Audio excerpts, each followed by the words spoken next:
So I started with a app called Polycam. It records through the LiDAR sensor on your iPhone to capture the depth of an object. And yeah, I used it to scan my head, and then I brought it into Blender and began the creation of my metahuman. Here you can see the 3D scan of my head after I've sculpted out the unnecessary details.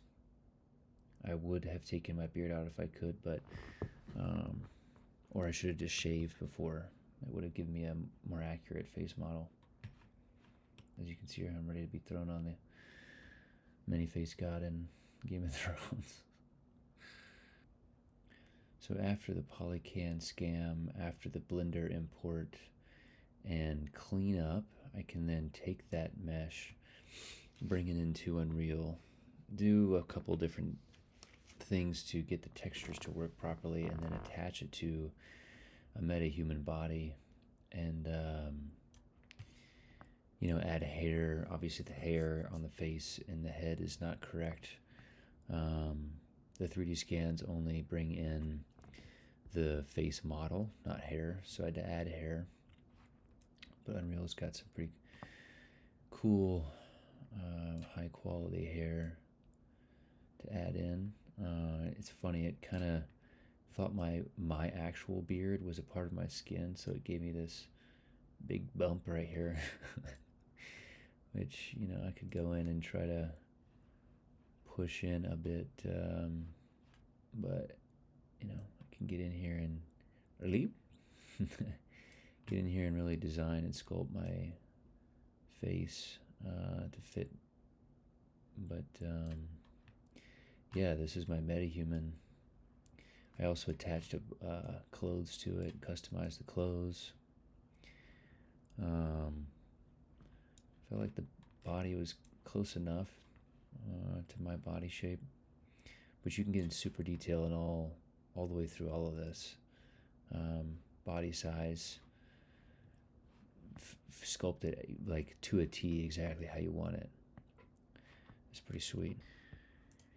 Here is the animation sequence, so you get a closer look. I actually animated my metahuman. I'm going to exit the camera here. I'm going to go over here and jump to him. You can actually see his movement and the giant camera emblem.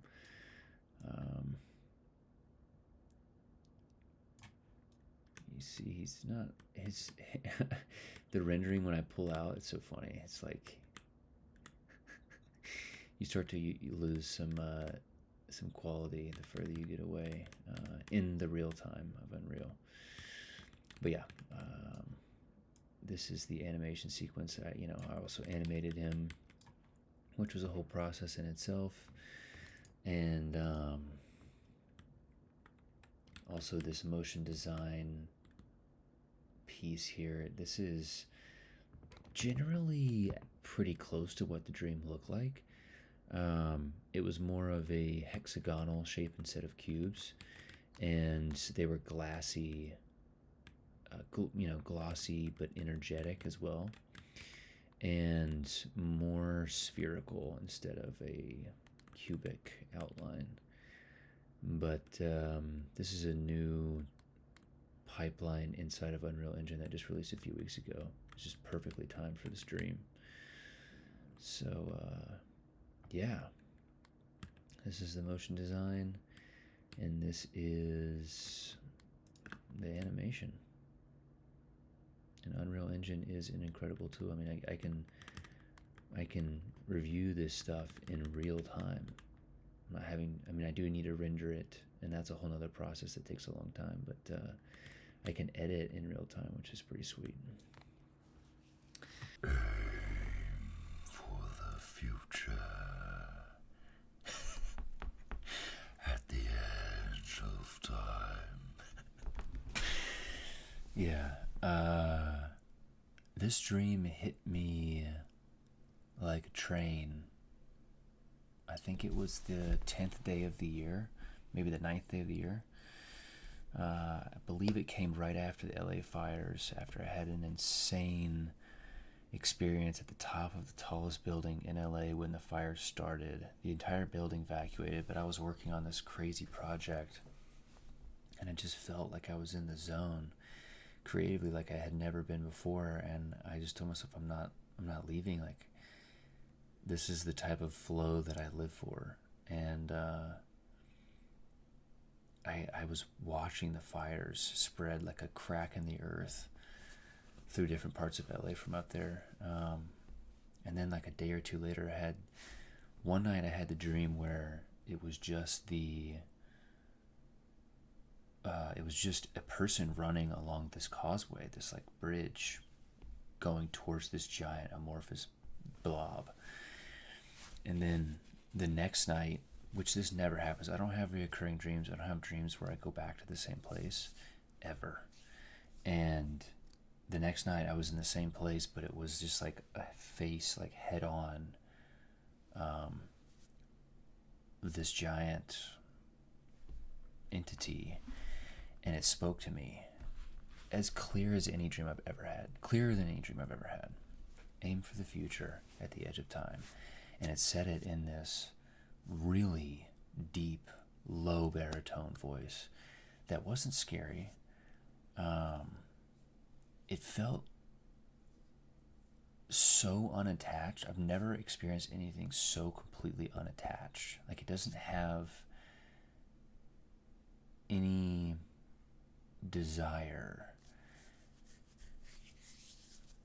It's like its pure function is to just share the wisdom, and whatever I do with it, I do with it. It felt like a god, but it also felt like, it didn't feel like a machine, but it felt like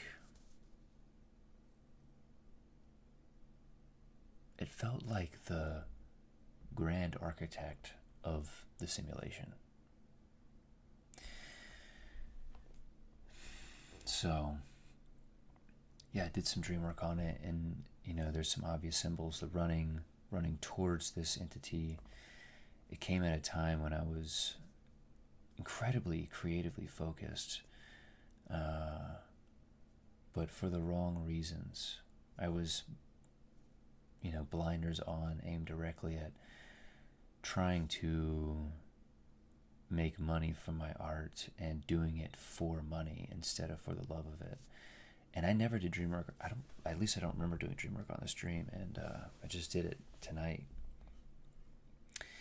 And it's perfectly aligned with the exact theme I'm navigating right now, as I have just landed the biggest gig of my life.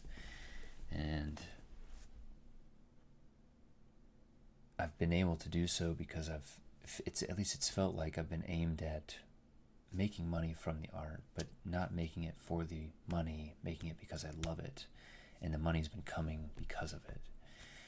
And shortly before I had that dream, I had this experience just a few days before, where I had no money, and I was like, I'm not doing anything except making art. I'm not doing any more work that is not directly aligned with my intention, with my art, with my creativity, with my purpose on this planet. And I was just illogically flowing day to day, focused purely on my art and my creation, and $3,000 deposited into my account from somewhere I don't know.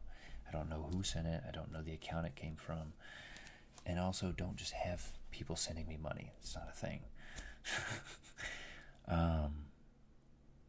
It actually came on the 6th, the day before the fires. I remember now. But yeah, this dream came shortly after because I started to shift towards doing it for the money instead of for the love of it. And feels like I'm running with my blinders on a linear path towards the future. And what I got from Aim for the Future at the Edge of Time is aim with intention in the present moment. Aim for the future. Aim, intend in the direction you're going. at the edge of time. And to me, the edge of time is the present moment. It's the bridge between past, present, future, the liminal, the infinite. When I'm in the present, it is like I've exited the bounds of time. And yeah, this intention keeps me enjoying the moment and having fun and doing it from a place of creating from a place of love and from a place of purpose instead of doing it for money. And in this process of sharing this dream, this is the first. I've been wanting to 3D design these dreams. I have so many dreams to 3D design, to world build. And so this is incredible. This is the first one, first of many. I learned a lot about, one, how long it takes me to do these, because this is a very, very short and simple dream that took me a lot of time and energy, which is why I've put this off for so long, because I knew it was going to be a lot. But it's also perfectly timed with the gig that I have full creative freedom to create what I want, so I could potentially design a dream or two more and add it to the show. But regardless, it gave me the foundation of organization, layering, step-by-step, concepting, shot listing, structuring everything out so that I can do it one by one and then create it. And I'll learn how much time it's going to take over time, but I've been terrible this year with thinking I know how long it's going to take me to do a project. I have not been close once. So, cheers.